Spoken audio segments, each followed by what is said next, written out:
A partir de agora, você assiste Verdade e Vida. Um programa da Igreja Presbiteriana do Brasil. É um grande privilégio poder retornar à sua casa para partilhar com você e com a sua família a palavra de Deus.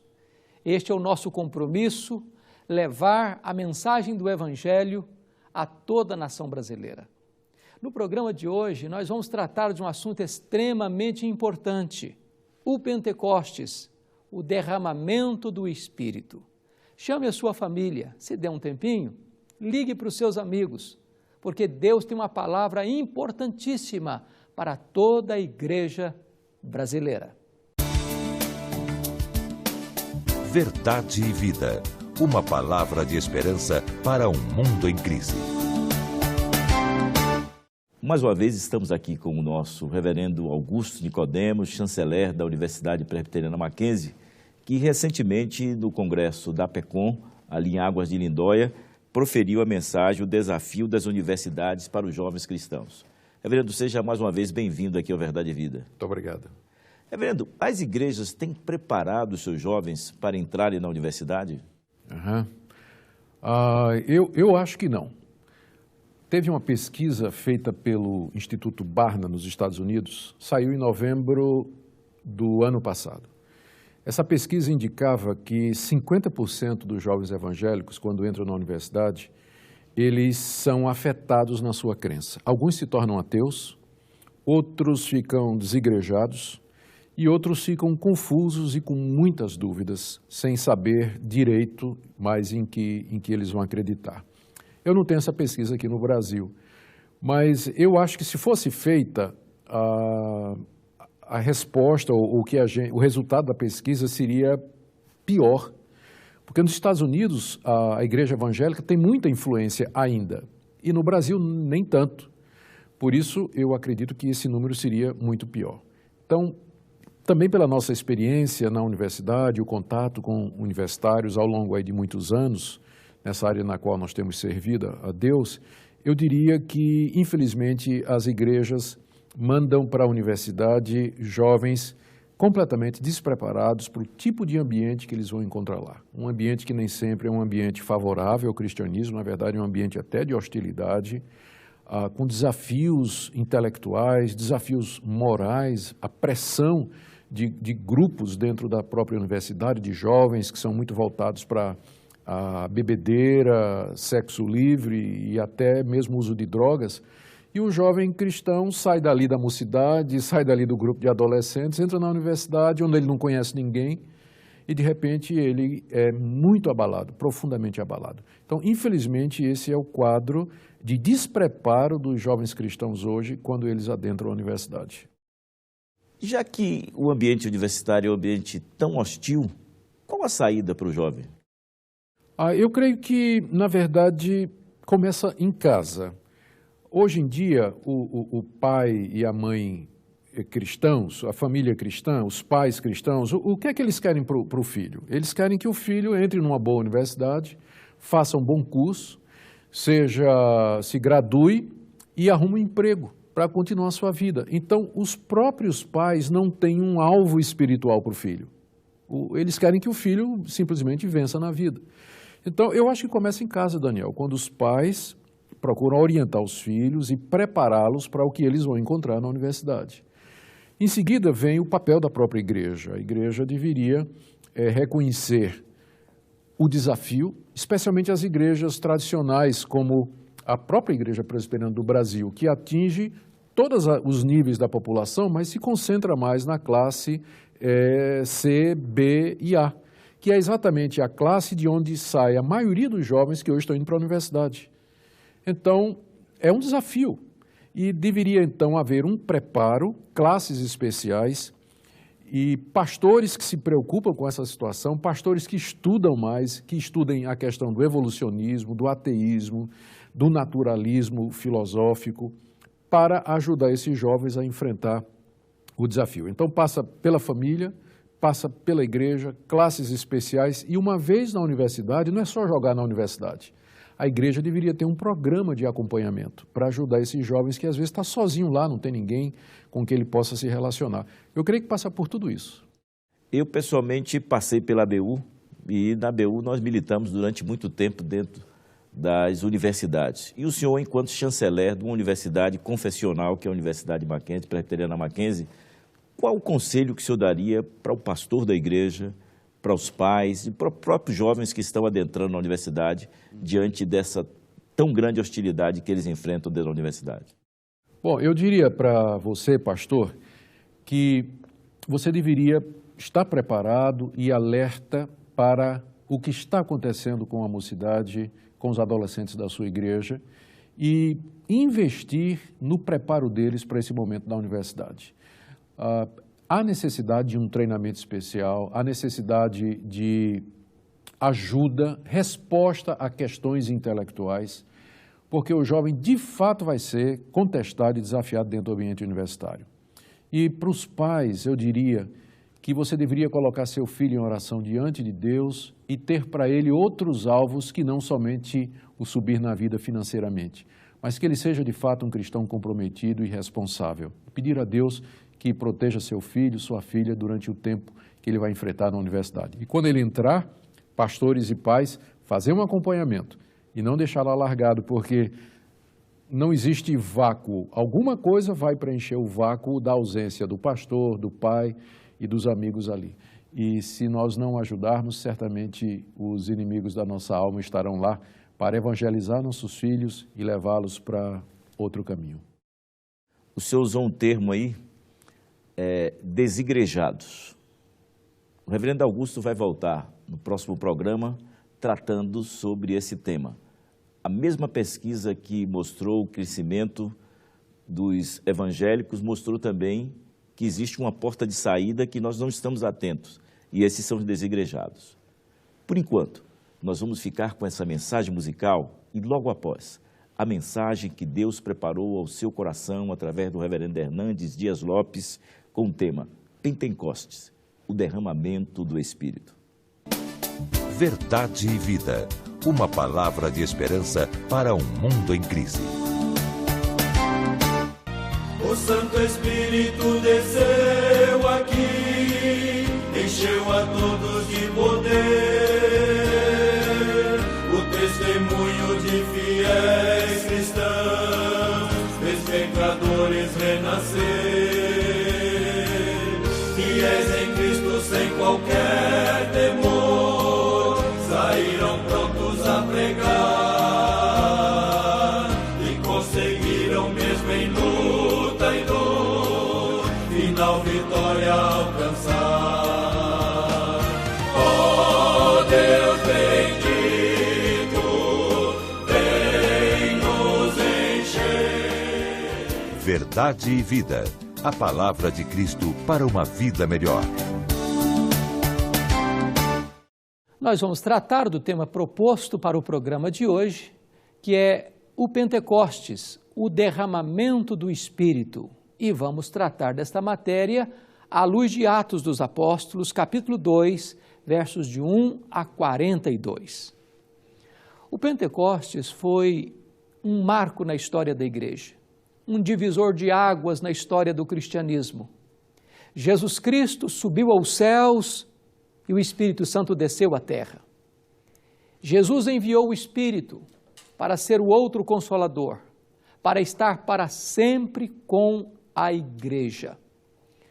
O Pentecostes aconteceu 50 dias depois da Páscoa. E diz a Bíblia que os 120 discípulos estavam no cenáculo, perseverando unânimes em oração, aguardando a promessa do Pai, o derramamento do Espírito, o batismo com o Espírito Santo, o revestimento de poder. Diz a Escritura que, estando eles reunidos no mesmo lugar, de repente veio do céu um som como de um vento impetuoso, e línguas como de fogo pousou uma sobre cada um deles, e ficaram cheios do Espírito Santo, e começaram a falar em outras línguas as grandezas de Deus. Precisamos, em primeiro lugar, examinar esta descida do Espírito Santo. É importante que Lucas, ao relatar este fato, usa 2 símbolos do Espírito. O Espírito veio como um vento impetuoso. O vento é um símbolo do Espírito. E este símbolo retrata 3 verdades. Primeiro, o vento é livre, ele sopra aonde quer. Segundo, o vento é soberano. O homem pode medir a velocidade dos ventos, mas o homem não pode impedir que os ventos soprem. Terceiro, o vento é misterioso, não sabe nem de onde vem, nem para onde vai. Em outras palavras, o Espírito Santo é livre. Ele sopra onde nós jamais imaginaríamos que ele iria soprar. Ele sopra onde nós não sopraríamos. O Espírito Santo sopra na rua, no hospital, em casa, na igreja, num campo de futebol. O Espírito Santo é soberano, porque a obra dele é eficaz, é irresistível. Ele sopra onde quer. Mas é misterioso porque nós não conseguimos compreender toda a obra que o Espírito Santo realiza no coração do homem, transformando facínoras em santos, pegando o homem na sarjeta e o levantando como príncipe. Esta é uma obra gloriosa do poder do Espírito Santo de Deus. Mas também o Espírito Santo vem em línguas como de fogo. E também o fogo é um símbolo do Espírito. E isso traz para nós 4 figuras. O Espírito Santo, como fogo, ele ilumina. Como fogo, ele purifica. Como fogo, ele aquece. Como fogo, ele alastra. O Espírito Santo vem para nos mostrar a verdade. O ministério do Espírito Santo é o ministério do holofote. Ele aponta para Jesus. Quando alguém está cheio do Espírito Santo, não apenas está iluminado, mas o Espírito Santo nos convence de pecado e nos leva à santidade. Mais do que isso, o Espírito Santo nos aquece, inflama nossa alma de zelo por Deus, de amor por Jesus, de sede de santidade. Mais do que isso, o fogo do Espírito Santo alastra, porque um crente cheio do Espírito Santo, ele sai para testemunhar, para evangelizar, para proclamar as boas novas da salvação, e isso influencia o meio onde ele vive. Outro fato importante no Pentecoste foi o fenômeno das línguas. Diz a Bíblia que as multidões presentes em Jerusalém, judeus que moravam em diversas regiões do império, falando diversos idiomas e dialetos, ali presentes em Jerusalém, escutam os discípulos falando em outras línguas as grandezas de Deus, e cada um os ouvia em sua própria língua. Foi um milagre da fala e foi um milagre da audição. É bem verdade que o fenômeno das línguas em Atos, conforme entendemos, é distinto do fenômeno das línguas em Corinto. Aqui em Atos, línguas é profecia, é pregação, é palavra de Deus para os homens. Em Corinto, línguas é oração, é palavra do homem para Deus. Aqui em Atos dos Apóstolos, todos falaram, os discípulos todos falaram em outras línguas as grandezas de Deus. Em Corinto, línguas é um dom espiritual e nem todos falam. Em Atos dos Apóstolos, não houve necessidade de interpretação. Em Corinto, as línguas são ininteligíveis e, a não ser que haja intérprete, a pessoa não pode falar na igreja. Em Atos, línguas foi uma evidência de que estavam cheios do Espírito Santo. Em Corinto, o dom espiritual de línguas não é evidência da plenitude do Espírito Santo, pois a igreja de Corinto era uma igreja carnal, uma igreja imatura espiritualmente, e os crentes falavam em línguas. Mas, em Atos dos Apóstolos, as línguas eram faladas por todos. E aquele foi um fato que aconteceu pontualmente, não se repetiu mais.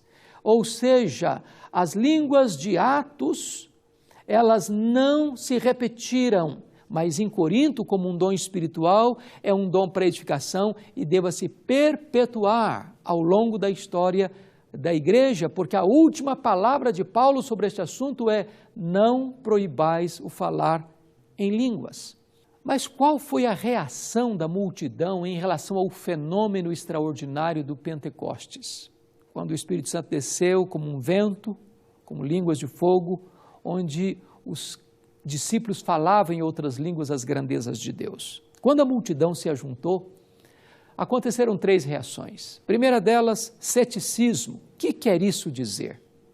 Segunda reação, preconceito. São galileus. Os galileus eram recebidos em Jerusalém com desprezo, com acepção, como se fosse gente de segunda classe. E a terceira atitude da multidão foi zombaria. Estão bêbados, não sabem o que estão falando. Mas, se o milagre não pôde iluminar a mente da multidão, é importante entender que nesta hora entra a pregação do apóstolo Pedro. Eu quero dizer uma coisa para você. Numa geração que procura tanto milagres, que corre tanto atrás de milagres, tão embriagada por milagres, o milagre é um sinal do poder de Deus, mas o milagre não é o Evangelho. Nós não podemos substituir a pregação do Evangelho pela busca de milagres, porque as 3 gerações que mais viram milagres na história, a geração de Moisés, a geração de Elias e a geração dos apóstolos, foram gerações incrédulas. É a pregação do Evangelho que tem o poder de tocar os corações e converter os corações a Cristo. É por isso que nós vamos ver agora a pregação do apóstolo Pedro. Primeiro, Pedro se levanta em Jerusalém para explicar que aquele fenômeno não era embriaguez, sendo aquela a 3ª hora do dia, ou seja, 9 horas da manhã. O que estava acontecendo ali era o cumprimento da profecia de Joel, que nos últimos dias, depois dessas coisas, do arrependimento do povo, da preparação do povo, Deus derramaria do seu Espírito sobre toda a carne. Vossos filhos e vossas filhas profetizarão, vossos jovens terão visões, vossos velhos sonharão, e até sobre os servos e as servas eu derramarei do meu Espírito naqueles dias. Ou seja, o Espírito Santo vem quebrando barreiras, preconceitos sexuais, é sobre o filho e a filha. Barreiras etárias, é sobre o jovem e sobre o velho. Barreiras sociais, sobre os servos e sobre as servas. Ou seja, o Espírito Santo vem sobre toda a carne, não toda a carne quantitativamente falando, mas qualitativamente falando. Ou seja, Deus derrama do seu Espírito não sobre todos, sem exceção, mas sobre todos, sem acepção. Ou seja, jovens e velhos, homens e mulheres, doutores e analfabetos, servos e chefes, todos podem ser cheios do Espírito Santo de Deus. E quando Pedro se levanta para pregar, o sermão dele tem algumas características. Em primeiro lugar, o sermão dele foi cristocêntrico quanto ao seu conteúdo. Pedro falou sobre a vida de Jesus, como Deus aprovou a Jesus com sinais, prodígios e milagres. Falou sobre a morte de Cristo, dizendo que a morte de Cristo não foi um acidente, mas uma agenda do céu. Falou sobre a ressurreição de Cristo, mostrando que se a morte de Cristo não foi um acidente, a ressurreição de Cristo não foi uma surpresa. Falou da ascensão de Cristo, como Ele está agora no trono, de onde intercede por nós, de onde Ele reina soberano em todo o universo. E finalmente Ele falou também do senhorio de Cristo. Aqueles que vocês crucificaram com mãos de iníquos, disse Pedro, Deus o constituiu em Senhor e Cristo. Nós não podemos pregar hoje panaceia, pregar uma mensagem para agradar o auditório. Nós temos que pregar o Evangelho, nós temos que pregar Cristo. Cristo é a essência da pregação apostólica. Mas a pregação de Pedro não foi apenas cristocêntrica quanto ao seu conteúdo. Ela foi clara acerca das suas exigências. O apóstolo Pedro disse: arrependei-vos e cada um de vós seja batizado em nome do Senhor Jesus. Não há pregação bíblica sem tocar na ferida, sem apontar o pecado, sem exigir mudança de vida, mudança de comportamento, mudança de mente, mudança de emoções, sem arrependimento.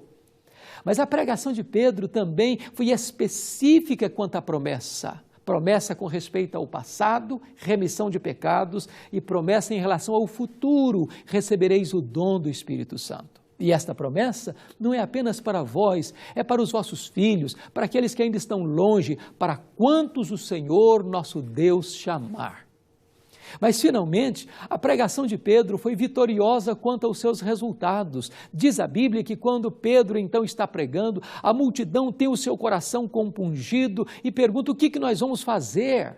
E Pedro responde que eles deviam se arrepender, que eles deveriam ser batizados, que eles receberiam o poder do Espírito Santo. E diz a Bíblia que a resposta foi que naquele dia quase 3.000 pessoas são convertidas, batizadas e agregadas à igreja. Uma pregação no poder do Espírito Santo é uma pregação que produz resultados para a glória de Deus. Mas, finalmente, agora nós vamos ver qual é a atitude de uma igreja cheia do Espírito Santo. E Atos 2, 42 a 47, vai mostrar as marcas desta igreja cheia do Espírito Santo. Em primeiro lugar, uma igreja cheia do Espírito Santo é uma igreja que persevera na doutrina dos apóstolos. Uma igreja cheia do Espírito Santo não é aquela que fica andando atrás das novidades do mercado da fé, não é aquela que corre atrás de milagres, de coisas sensacionalistas. Uma igreja cheia do Espírito Santo é uma igreja firmada na palavra de Deus, fiel às Escrituras. Segundo, uma igreja cheia do Espírito Santo é uma igreja que persevera na oração, uma igreja que tem fome de Deus, que tem sede de Deus, que quer ter comunhão com Deus. Terceiro, uma igreja cheia do Espírito Santo é uma igreja que tem comunhão, onde há um só coração, uma só mente, um só propósito, uma só alma, onde os irmãos têm prazer de estarem juntos na casa de Deus, de casa em casa, tomando as suas refeições, onde há harmonia, onde há paz, onde há comunhão entre os próprios irmãos. Quarto lugar, uma igreja cheia do Espírito Santo é uma igreja onde tem temor de Deus e os sinais e prodígios de Deus. Hoje carecemos de uma igreja que tenha reverência, uma igreja que respeite a santidade de Deus, pois uma igreja que se curva diante da majestade de Deus, esta é a igreja que experimenta os prodígios e milagres de Deus. Mais do que isto, esta igreja é uma igreja que louva a Deus.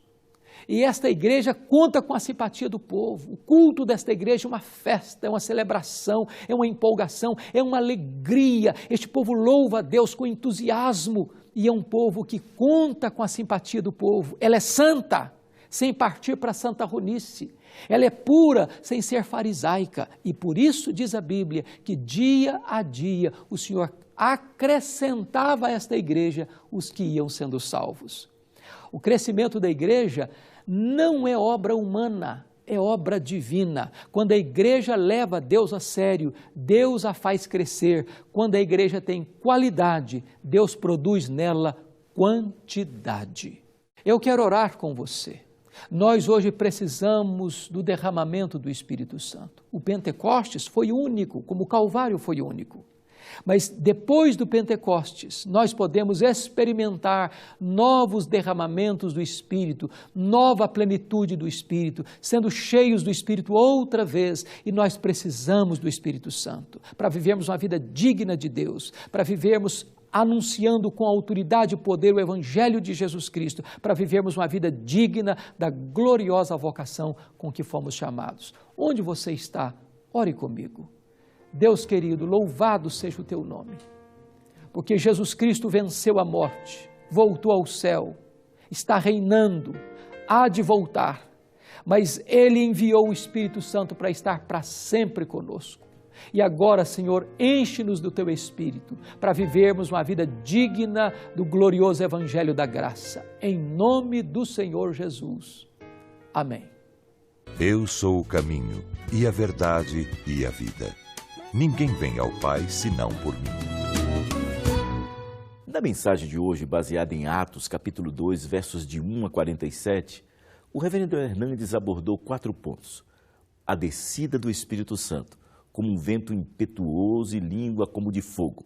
Segundo, o fenômeno das línguas, onde todos os discípulos, cheios do Espírito Santo, falaram das grandezas de Deus. Terceiro, a pregação do poder do Espírito Santo, quando Pedro entrega uma mensagem cristocêntrica, quase 3.000 pessoas são convertidas. Quarto, a vida da igreja cheia do Espírito Santo, demonstrando zelo pela doutrina, oração, comunhão, adoração e temor. O resultado de uma vida cheia do Espírito Santo é que Deus fazia prodígios e Ele mesmo acrescentava diariamente os que iam sendo salvos. Pentecostes, o derramamento do Espírito. Esse foi o tema da mensagem de hoje, que de certo abençoou a sua vida e que a partir de agora você pode adquirir tanto em DVD como em CD para sua edificação, para presentear um familiar ou amigo. Acesse agora mesmo o nosso site www.verdadevida.com.br e entre na nossa loja virtual. Ou ligue de segunda a sexta-feira no horário comercial para 0800 119 105. Também pelo nosso site você pode tornar o nosso programa Verdade e Vida autossustentável. Clique em Faça a sua doação, faça o seu cadastro, imprima o seu boleto e pague em qualquer banco. Ou faça mesmo a sua doação em qualquer agência do Banco do Brasil para a conta 7000, dígito 9, da agência 4442, dígito 3. Ou ainda para a conta 68.000, dígito 1, da agência 553, dígito 3, do Bradesco. O Espírito Santo de Deus falou o seu coração na mensagem de hoje. Eu quero lhe convidar para estar amanhã às 9 horas com toda a sua família e participar ali da escola dominical com classe para todas as idades e do culto matutino. E à noite do culto vespertino às 18 horas. Você vai dizer ao pastor que você é um convidado do programa Verdade e Vida e quer conhecer mais acerca da palavra de Deus. Entre no nosso site www.verdadevida.com.br e clique em Igreja e encontre a Igreja Presbiteriana do Brasil mais próxima da sua casa. Você aí que é do Rio de Janeiro, nós temos amanhã um compromisso muito importante. A partir das 9 horas ali na Avenida Atlântica, em Copacabana, com a nossa caminhada Cidadania. Ponha fé nessa ideia. A concentração será às 9 horas ali no Forte de Copacabana, no posto 6, onde caminharemos até o posto 3, onde realizaremos ali a cruzada Verdade e Vida, onde o reverendo Hernandes Dias Lopes estará ministrando a palavra de Deus aos pais no seu dia e a milhares de pessoas que participarão dessa programação de fé. E você que é de Recife, Pernambuco, aí Paraíba, Alagoas, Rio Grande do Norte, você também é o nosso convidado especial para participar do culto comemorativo dos 153 anos da nossa Igreja Presbiteriana do Brasil. Ele será realizado às 18 horas no Centro de Convenções de Pernambuco, em Olinda, e o presidente da nossa igreja, do Supremo Concílio, o reverendo Roberto Brasileiro, será o pregador da palavra e teremos a participação de todas as igrejas do Recife. A soberania de Deus na salvação. Esse é o tema do nosso próximo programa, neste mesmo horário, desta mesma emissora. Até lá e que Deus muito o abençoe.